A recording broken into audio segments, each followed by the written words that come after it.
എന്തായിരിക്കും നമ്മുടെ മരണത്തോടുള്ള വേണ്ടപ്പെട്ടവരുടെ പ്രതികരണം എന്ന് ഒരിക്കലെങ്കിലും ഓർത്തിട്ടില്ലാത്തവർ ഉണ്ടാകില്ല.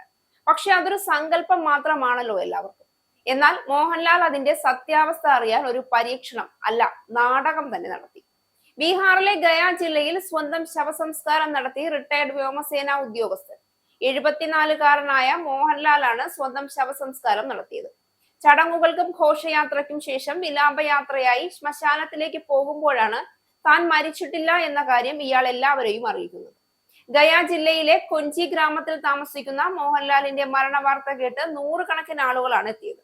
മൃതദേഹവുമായുള്ള വിലാപയാത്ര ശ്മശാനത്തിലെത്തിയപ്പോൾ പെട്ടെന്ന് തന്നെ മോഹൻലാൽ എഴുന്നേൽക്കുകയായിരുന്നു.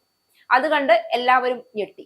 താൻ മരിക്കുമ്പോൾ ആരെല്ലാമാണ് കാണാൻ എത്തുക എന്നറിയാൻ വേണ്ടിയാണ് വ്യാജ ശവസംസ്കാരം നടത്തിയതെന്ന് മോഹൻലാൽ പറഞ്ഞു.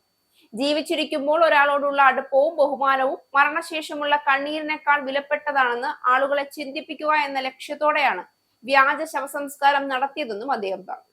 ഒരാൾ മരിച്ചാൽ അവരുടെ ശവസംസ്കാര ചടങ്ങിൽ ആരെല്ലാം പങ്കെടുത്തു എന്നറിയാൻ കഴിയില്ല. തനിക്ക് അത് അനുഭവിക്കണമായിരുന്നു എന്നും ആളുകൾ തന്നോട് എത്രമാത്രം ബഹുമാനവും സ്നേഹത്തോടെയുമാണ് ജീവിക്കുന്നതെന്ന് മനസ്സിലാക്കണമെന്ന് മോഹൻലാൽ കൂട്ടിച്ചേർത്തു.